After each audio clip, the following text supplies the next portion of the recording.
बिस्मिल्लाहिर्रहमानिर्रहीम, अस्सलाम वालेकुम। प्रोग्राम डिबेट रूम में खुशामदीद। मैं उसामा जाहिद हूँ और आज के प्रोग्राम में हम डिस्कस करेंगे IPPs जिस तरह से पाकिस्तानियों की हड्डियों का गोदा तक खा गई है और गवर्नमेंट ऑफ पाकिस्तान इस हवाले से कोई मजबूत स्टैंस लेने को तैयार नहीं है। महंगी बिजली और महंगा पेट्रोल, महंगा गैस से आवाम इस वक्त पिस रही है। LPG की कीमतों में भी होशरबा इजाफा जो है वो देखने में आया है। एक तो हम इस पर तफसीली बात करेंगे, असद काजी साहब का तज्जिया लेंगे। दूसरा जो हम बात करेंगे इस वक्त जो सिचुएशन है पाकिस्तान की मुआशी, उसमें किस तरह से बड़ी तब्दीलियाँ लाई जा सकती हैं बजा के पाकिस्तानियों को मुआशी इस्तेहकाम दिया जाए, उनके मुआशी जो परेशानियाँ हैं उनका हल निकाला जाए। अल्लाह के दी हुई एक रोशनी, सूरज की रोशनी, उस पर भी टैक्स लगा रहे हैं। जो लोग मजाक में कल को कहा करते थे कि सांस लेने पर भी टैक्स होगा, तो क्या ये सूरज की रोशनी पर जो टैक्स लगाने की तैयारी है, जो नेपरा लाइसेंस जो है वो लाजमी करार दिया गया, क्या ये सांस लेने पर टैक्स नहीं है? इस पर बात करेंगे। असद काजी साहब, सबसे पहले IPPs के ख़िलाफ़ जमात इस्लामी भी सड़कों पर निकली और IPPs के हवाले से मुसलसल हम देखते आए। साबिक बानी PTI के दौर में भी कुछ अहम इक़दाम उठाए गए। इन IPPs के पीछे कौन है? ये कौन इतने मजबूत ख़ानदान है कि पाकिस्तान की रियासत पाकिस्तानियों का खून निचोड़ के इनकी झोली में डाल रही है? देखिए उसामा साहब, ये चीज़ें तो अब वाज़िया हो चुकी हैं कि हमारा जो हुक्मरान तबका है, इसके IPPs इन्हीं के प्रोजेक्ट्स हैं और इनके पीछे यही लोग हैं। एक ही बंदा था जिसका इसमें कोई शेयर नहीं था। आपने बात की इमरान खान के दौर में, वाज़िया तौर पर ये पॉलिसी उस वक़्त बनाई गई थी कि हम इनको डॉलर रेट के ऊपर पैसे नहीं देंगे। अगर डॉलर पे ही रखेंगे तो फिर डॉलर को फिक्स करना पड़ेगा। तो 148 रुपये का उस टाइम डॉलर था, तो उस वक़्त डॉलर को 148 रुपये पे जो इनको IPPs की पेमेंट की जाती थी उस पर फिक्स कर दिया गया। अब मैं कभी कभी सोचता हूँ कि इस वक्त डॉलर जो है वो 300 रुपये को टच कर रहा है। अगर हमें इस पाकिस्तानी कौम को आज मौजूदा डॉलर के रेट पर IPPs को पेमेंट करना पड़ती तो यकीन जाने पाकिस्तान का दिवालिया निकल जाता। इस वक्त आम आदमी तो इस हद तक इन हुकूमती पॉलिसियों से पिस चुका है कि वो बेचारा 2 वक्त की रोटी नहीं खा सकता। इतनी महंगी अब गंदम है और फिर गंदम आगे शॉर्ट होने जा रही है। हालांकि किसान कहते हैं ना हमारा मुल्क ज़राई मुल्क है, लेकिन ज़राअत को एक ख़ास किस्म के तबके ने एक प्लानिंग करके ज़राअत को तबाह किया और आज अगर किसान खुशहाल नहीं है तो उसमें पाकिस्तान पूरे का नुकसान है। आम आदमी को उससे फ़ायदा पहुंचता था। रियल इशूज़ ये हैं कि जो हमारी मईशत है उसके पीछे जितने भी मसाइल खड़े हैं वो हुक्मरान तबके के पैदा करते हैं। अगर ये सस्ती बिजली आज पैदा कर ले कि हम एटमी टेक्नोलॉजी हामिल मुल्क हैं, दुनिया भर में सबसे सस्ता अगर पहले डैम्स थे, डैम्स के बाद जो, या मैं समझता हूँ अब डैम से बेहतर एटमी टेक्नोलॉजी है। जो भी एटमी प्लांट दुनिया में हैं वो सबसे सस्ते हैं क्योंकि थोड़ी सी मिकदार में भी आप कई साल तक बिजली पैदा करते रहते हैं। तो जब हमारे पास एटमी साइंसदान थे तो हम ज़्यादा से ज़्यादा पावर प्लांट लगाते, लेकिन वो एटमी पावर प्लांट होते। लेकिन IPPs को लाकर पेट्रोल डीजल जो आम जिनका रेट जो हमारे यहाँ निकलते नहीं, जो हम इंपोर्ट करते हैं, और सबसे ज़्यादा हमें खसारा इसी वजह से होता है। और जो इन्होंने वो मुआहदे किए LPG के जो कतर के साथ किए, हमें जो इनको पेमेंटें कर अदा करनी पड़ती है, पैदावार दें या ना दें, तो ये सबसे ज़्यादा इस मुल्क और कौम के साथ जुल्म किया गया। इन हुक्मरानों के होते हुए ना पाकिस्तान इस भंवर से निकल सकता है, ना पाकिस्तान के ये मसाइल ख़त्म हो सकते हैं। कैसा इन हुक्मरानों के होते हुए नहीं निकल सकते तो कौन सा ऐसा तरीक़ाकार भी तो बताएं ना।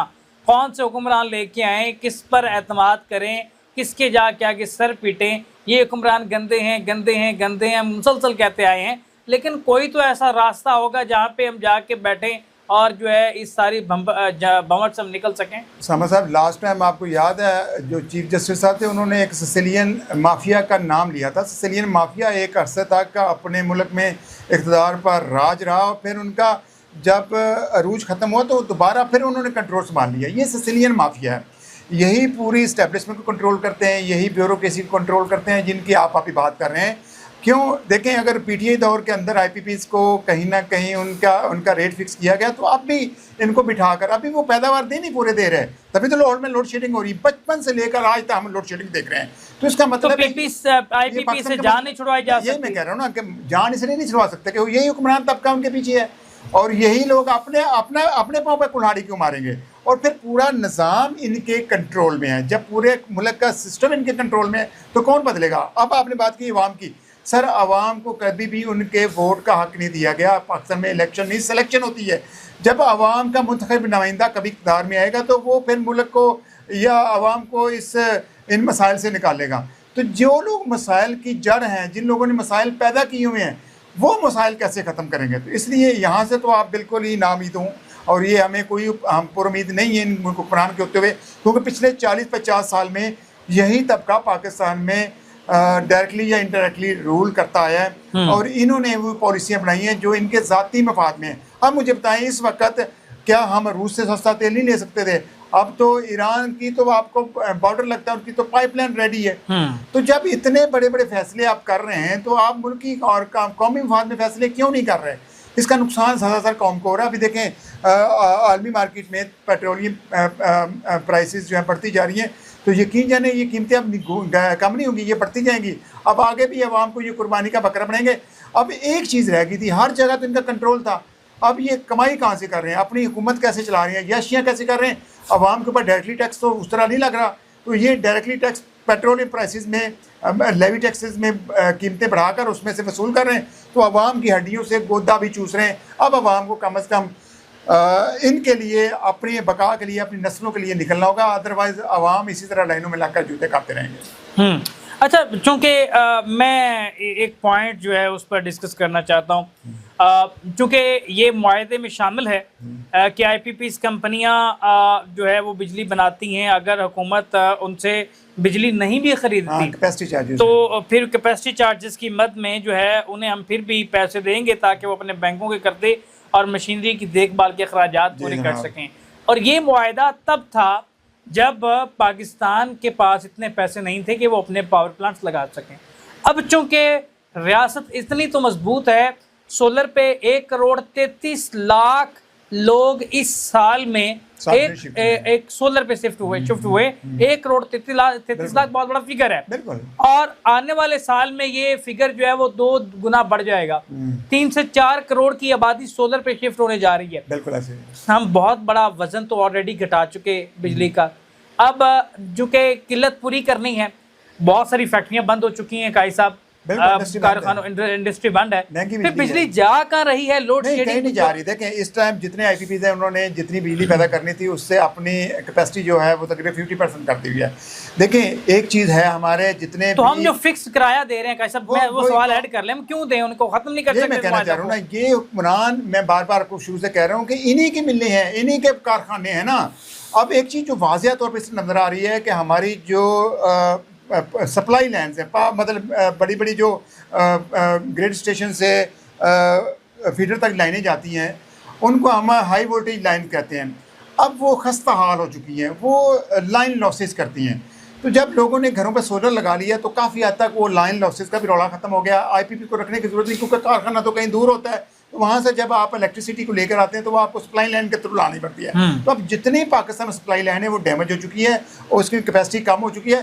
तो ये बेहतरीन मौका था कि लोगों को, जब आप हर बंदे ने अपने घर के ऊपर एक छोटा छोटा पावर स्टेशन लगा लिया तो आसानी कर दी ना, आपकी जिम्मेदारी कम होगी, तो आप IPP से मुल्क की जान छुड़वा दें। और आपको ये मुआहदे, वैसे अच्छा एक चीज़ है, मैं आप ये मुआहदे तकरीबन 2026 में या 27 में ख़त्म होने जा रहे हैं। आप इनसे इस कौम की जान छुड़ाएँ और जो लोगों को आप फ़ायदा देना चाह रहे हैं, लोगों को सोलर पैनल के ऊपर सब्सिडी दे दें। हर बंदे के घर पे दिन के लिए है, और अब तो लिथियम बैटरीज आ गई हैं, रात का भी बैकअप लोगों के पास आ गया। तो हर बंदे का अब कहीं ना कहीं लोड शेडिंग का तोड़ उसके पास आ गया। जनरेटर अब आपको किसी घर में चलते हुए दिखाई नहीं देते। लेकिन ये वो पॉलिसी बनाते हैं जिसमें अवाम का नुकसान हो, मुल्क का फ़ायदा हो, मुल्क का भी नुकसान हो, इनका फ़ायदा हो। अब आखिरी चीज़ आप देखें, जब इनको पता चला कि अब हमारी IPP से बिजली लोग नहीं खरीद रहे, तो इन्होंने क्या किया कि सोलर टैक्स लगा दिया। सोलर टैक्स क्यों लगा रहे हैं? सिर्फ इसलिए कि वो जो आप अपनी मदद आपके तहत अपना एक पावर प्लांट लगा रहे हैं वो आप ना लगा सकें और हमसे बिजली खरीदें। तो इसके लिए फिर लोगों के ऊपर 20 kV से ऊपर अब आप ये टैक्स लगा दिया इन्होंने। और उसकी वजह ये देख लें कि इन्होंने आवाम का कोई एहसास नहीं किया, सिर्फ अपनी जेब देखी है कि हमारा नुकसान होने लगा है तो हम आवाम की जेबों से निकालें। तो यही कुछ हमारे हुक्मरान कर रहे हैं। चलें, बेहद शुक्रिया कायद साहब। हम यहाँ पे ब्रेक पे जाना है, ब्रेक से वापस आते हैं, इसी मुद्दे को दोबारा डिस्कस करते हैं, यहीं से गुफ्तगू का आगाज़ करते हैं। लेते हैं यहाँ पे छोटी सी ब्रेक, हमारे साथ।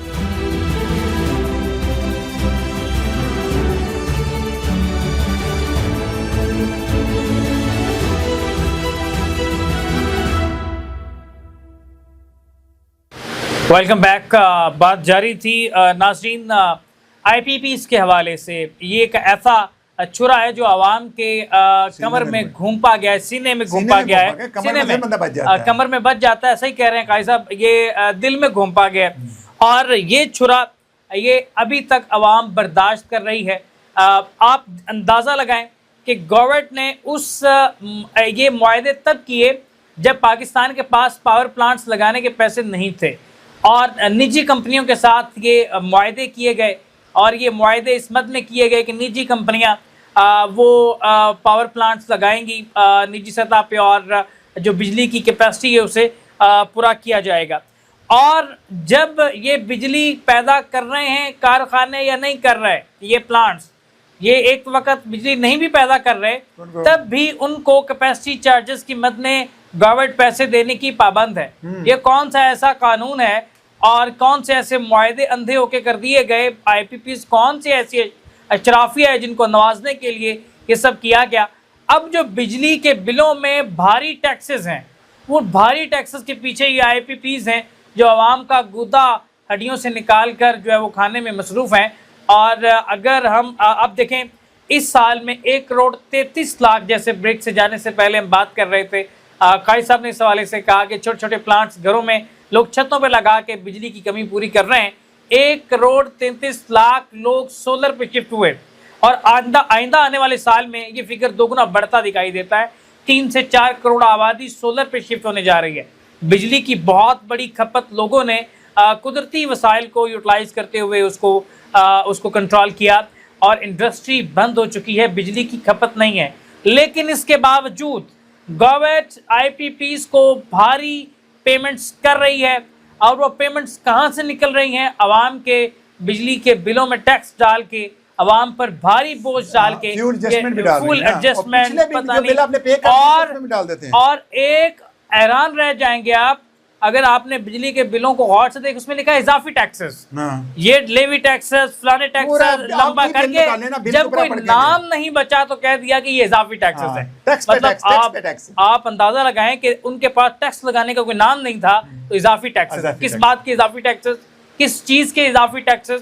अवाम को टैक्स लगा के इस तरह से बाउंड करके रख दिया गया। अच्छा, कैसा बातें हैं, अब मौजू की तरफ आ जाते हैं, वापस आ जाते हैं। क्योंकि आपने बात की है सोलर प्लांट्स के हवाले से, अब लिथियम बैटरी भी आ चुकी है, आपने इस पर बात की। लोग रात का बंदोबस्त भी करके बैठे हुए, इंडस्ट्री बंद है, इनसे जान नमारी नहीं छूट रही। भारी बिजली जो है इनसे ख़रीद के जो है वो यूटिलाइज करने के बावजूद भी लोड शेडिंग हम देख रहे हैं। ये जूते हमारे सर पे जो मारे जा रहे हैं, क्या इसके हम मुस्तहिक हैं?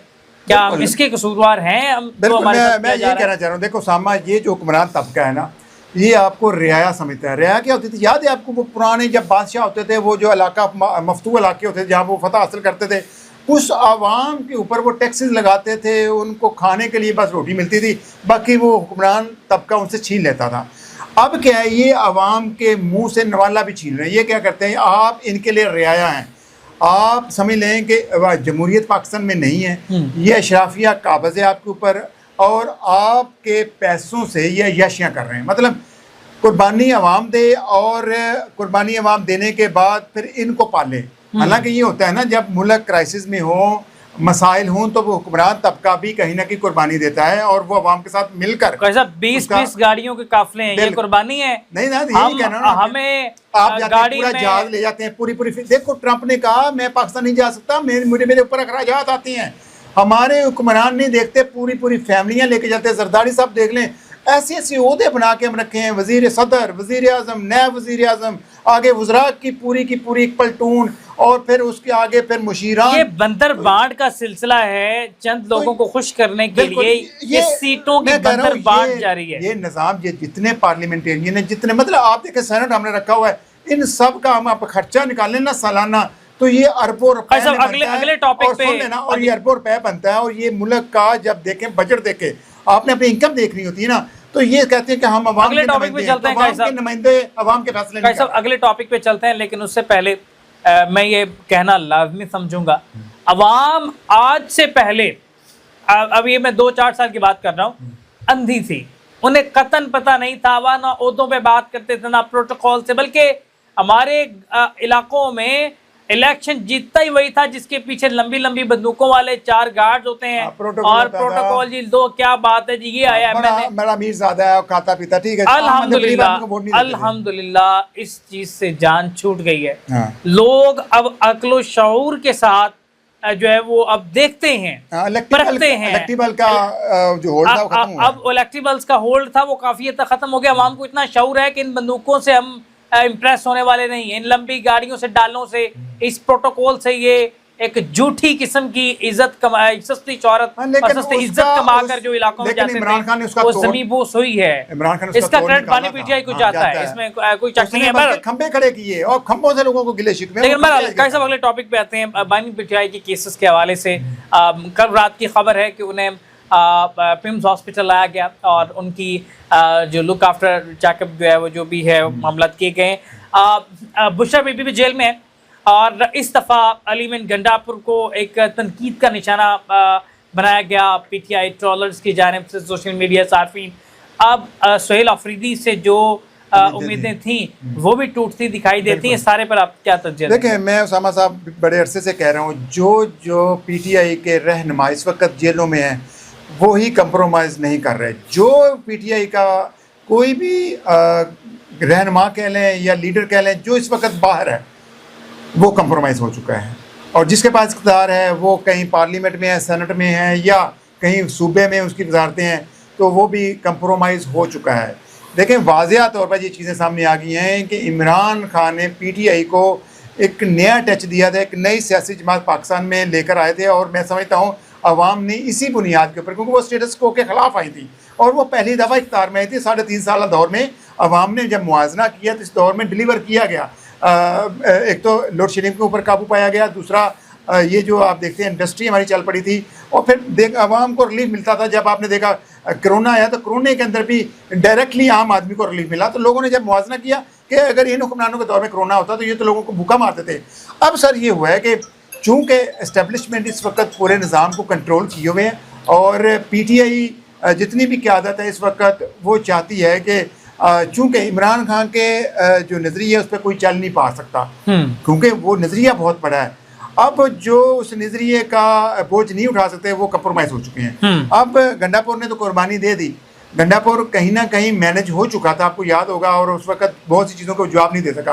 अब सोहेल खान अफरीदी के मतलब भी पीटीआई का कारकुन की एक मैं खूबी समझता हूँ, पढ़ा लिखा समझदार है, और मैं समझता हूँ जितना सोशल मीडिया के ऊपर वो एक्टिव है कोई नहीं है। वो एक एक छोटे छोटे पॉइंट को नोट करता है, और जहाँ पर उनका लीडर गलती करता है वो उसके ऊपर चढ़ दौड़ते हैं। अब वो उम्मीद लगाए बैठे थे कि जब आँख के मतलब खबर नशर हुई कि उसकी एक आँख की बिनाई साया हो रही है तो हुकूमत डर गई थी कि अब आवाम निकल आएगी। लेकिन चूंकि आवाम बेचारी जब उसके साथ लास्ट टाइम 2 दफ़ा सलूक हुआ है, वो इस्लामाबाद तक तो नहीं आ सकते, वो ज़्यादा से ज़्यादा धरना दे सकते हैं, एहतजाज कर सकते हैं। ये तय हो चुका था कि दोनों जो बहनें हैं इमरान खान की उसको लीड करेंगी। अब कोई भी बंदा इमरान खान की बहनों के पीछे चलने को तैयार नहीं है, और जिनके पास इख्तियार वो अपने इख्तियार को गंवाने को तैयार नहीं है। तो जो जैसा सिस्टम चल रहा है उस तरह चलने देने रह रहे हैं। और दूसरी अहम बात यह है कि एस्टेब्लिशमेंट भी चाहती है कि इमरान खान को माइनस करें, और जैसे पीटीआई है। अच्छा, शहरी इक़्तिदार से कुछ जो पीटीआई के करीब समझे जाने वाले सहाफ़ी हैं, सदीक जान साहब हैं, 2-4 और भी सहाफ़ी, इमरान रियाज साहब ने ये बात की। उन्होंने कहा कि जी एस्टेब्लिशमेंट ने अब ये यकीन दहानी करवाई है कि 3 से 4 माह में हम जो सेटअप नया लेकर आ रहे हैं, तो आप जो है वो कोई बड़ा एहतजाज ना करें। ये भी ट्रक की बत्ती है, ये कोई वाक़तन आप समझ रहे हैं, क्योंकि शहबाज शरीफ को भी अदालत तलब कर लिया गया। ये ऐसे फैसले तो कायसा बड़ी आसानी के साथ नहीं होते। क्या लगता है कुछ पकड़ा है? उसामा साहब, पाकिस्तान में ना अदालतें ज़्यादा हैं ना, अब देखें पहले क्या होता था, डायरेक्टली मार्शल लग जाता था। अब तो पाकिस्तान के अंदर कोई ऐसा निज़ाम ही नहीं, सिविल जुडिशल मार्शल हम बता नहीं सकते ये निज़ाम क्या है। तो मिक्सचर है सब चीज़ों का। तो इन हालात के अंदर आप छोड़ दें जिस बंदे का जिसके पास इक़्तिदार। अच्छा, हमारे डिलीवर नहीं कर सकते। भाई साहब, हमारे एक दोस्त हैं, वो तज्जिया देते होते हैं, बड़ा उनका बारीक बीनी के साथ इन सब चीज़ों को तज्जिया देते हैं। उन्होंने कहा था एक लफ्ज़, उन्होंने कहा था कि civil judicial martial law, Abu Kasam sahab हैं, अबू मोहम्मद साहब से वो जाने पहचाने जाते हैं। उन्होंने कहा सिविल जुडिशल मार्शल लॉ आ चुका है, और यकीन जाने कि आज की सूरत हाल पर आप भी वही बात कर रहे हैं कि जो वो उन्होंने बात की थी कि सिविल जुडिशल मार्शल लॉ है, जिसको आप फेस कर रहे हैं। बिल्कुल है। और आखिरी चीज़ ये है कि देखें, एक वक्त था कि आवाम को कहीं ना कहीं उम्मीद थी। अब आपने कहा कोई लीडरशिप नहीं है, और ये जो मौजूदा हुक्मरान है इन्होंने तो 4 साल में मुल्क का दिवालिया का मुल्क का बेड़ा गर्क ही कर दिया है। अब एस्टेब्लिशमेंट भी कहीं सोचने पर मजबूर हो चुकी है कि हम इनको कुर्बानी का बकरा बनाएं, और जो हमारे ऊपर दबाव आ रहा है इन चोरों की वजह से इनको साइड पर लगाएं। तो सदारती निज़ाम की भी बाज़गश्त है। दूसरी अहम चीज़ ये है कि अगर इनको पीछे हटाया जाता है तो एक नया सेटअप आता है, तो लोग तब्दीली चाह रहे होते हैं। पाकिस्तान में तो ये निज़ाम है ना कि पाकिस्तान 3 साल में हुक्मरानों से उकता जाता है, लेकिन इन हुक्मरानों को अगर हम निगरान सेटअप से ले लें तो अभी तक अगर देखा जाए तो इन्होंने अवाम को डिलीवर करने के बजाय अवाम का खून नहीं छोड़ा है। तो अवाम इन हुक्मरानों से बहुत हद तक मुतनफ़र हो चुके हैं। तो वो चाहते हैं कि इन फ्रंट वाले चेहरों को निकालें, तो पीछे जो भी आएगा अवाम उसको भी कहीं ना कहीं बर्दाश्त कर लेंगे, लेकिन कम अज़ कम इनको निकालने के लिए अवाम हर सूरत तैयार बैठे। बहुत शुक्रिया कायद साहब, आपने इस तमाम सूरत हाल पर तफसीली गुफ्तगू की है। प्रोग्राम का वक्त खत्म हो जाता है। अपने मेज़बान उसामा ज़ाहिद को दीजिए इजाज़त।